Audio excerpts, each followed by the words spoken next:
दोस्तों, मुगल एम्पायर की शुरुआत की थी बाबर ने। उसके बाद हुमायूं, अकबर और फोर्थ मुगल एम्पायर बना जहांगीर 1605 में। और यही वो समय था जब ब्रिटेन की ईस्ट इंडिया कंपनी इंडिया में ट्रेडिंग करने के लिए आई थी। ब्रिटेन का एम्बेसडर थॉमस रो काफ़ी समय तक जहांगीर के रॉयल कोर्ट में रहा और उसने उसका ट्रस्ट जीत लिया। उसने जहांगीर को अलग अलग तरह से ब्राइब करने की कोशिश की और वो जहांगीर का खास आदमी बन गया। और इसी तरह ईस्ट इंडिया कंपनी को इंडिया में ट्रेड करने की परमिशन मिल गई। ये एक बहुत बड़ा हर्डल था जो ईस्ट इंडिया कंपनी ने क्लियर कर लिया था 1618 में। और इसके बाद 1647 तक ईस्ट इंडिया कंपनी ने 23 फैक्ट्री इंडिया में खड़ी कर दी।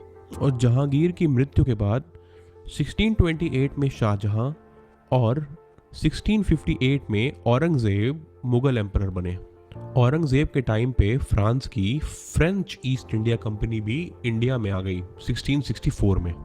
और साल 1700 में बंगाल से रिलेटेड एक बहुत ही इंपॉर्टेंट डेवलपमेंट हुई।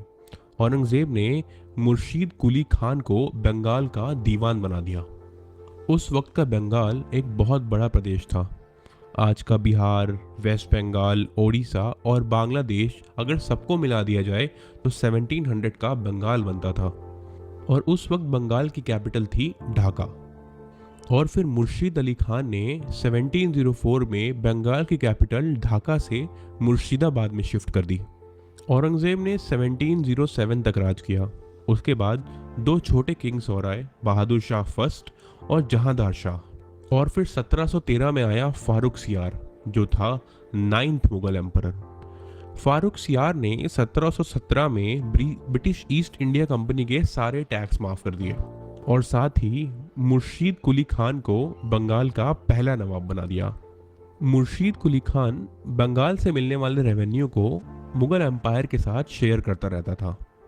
मगर 1719 में फारूक सियार के बाद मुगल एम्पायर का बंगाल पर से होल्ड बिल्कुल ही खत्म हो गया और बंगाल एक इंडिपेंडेंट स्टेट बनता जा रहा था। और 1727 में मुर्शीद कुली खान ने अपने दामाद शुजाउद्दीन मोहम्मद खान को बंगाल का नवाब बना दिया। शुजाउद्दीन का एक वफादार सिपाही था और उसका नाम था अलीवर्दी खान। अलीवर्दी खान की काबिलियत देखते हुए उसे बहुत जल्दी ही आर्मी का जनरल बना दिया गया। और उसके कुछ साल बाद 1733 में अलीवर्दी खान को बंगाल का डेप्यूटी सूबेदार भी बना दिया गया। बट 1739 में शुजाउद्दीन के बाद सरफराज खान बने बंगाल के नवाब। अलीवर्दी खान ये सब देख के जेलस हो गया। वो बस एक डेप्यूटी सूबेदार बनकर नहीं रहना चाहता था, उसे और कोई अच्छी उपाधि या पद चाहिए था। उसने 1740 में बैटल ऑफ गिरिया में सरफराज खान को मार दिया और उसने खुद को बंगाल का नवाब बना दिया। अलीवर्दी खान 1756 तक बंगाल का नवाब रहा। उसकी डेथ 1756 में हुई और उसकी डेथ के बाद उसका ग्रैंडसन जिसका नाम था सिराजुद्दीन उद्दौला, वो 23 इयर्स की उम्र में बंगाल का नवाब बना। सिराजुद्दौला ने ये चीज़ नोटिस करी कि बंगाल में ब्रिटिशर्स अपने किले वगैरह बनवा रहे हैं बड़े बड़े। फोर्ट विलियम जो कि एक ब्रिटिश इंडिया कंपनी का बहुत बड़ा एक किला था, उसकी रिपेयरमेंट और उसको और बड़ा करने की कोशिश कर रहे थे। एक्चुअली 1756 में यूरोप में 7 इयर्स वॉर शुरू हो गई थी जिसमें ब्रिटेन और फ्रांस आमने सामने थे। तो ईस्ट इंडिया कंपनी को, ब्रिटिश ईस्ट इंडिया कंपनी को ऐसा लग रहा था कि फ्रेंच ईस्ट इंडिया कंपनी उनके किले और उनकी दौलत को टेक ओवर कर लेगी, इसीलिए वो अपने किलेों की किलेबंदी कर रहे थे। इसके अलावा मराठा आर्मी भी बीच बीच में बंगाल पे अटैक करती ही रहती थी, इसीलिए वो अपने किलों की मरम्मत करवा रहे थे और उसमें सेफ्टी मेजर्स भी इंट्रोड्यूस कर रहे थे ताकि उनकी फैक्ट्रीज और किले दोनों के दोनों ही सुरक्षित रहें। लेकिन सिराजुद्दौला को ब्रिटिश इंडिया की कोई भी दलील जेन्युइन नहीं लग रही थी, वो इसे नहीं मान रहे थे।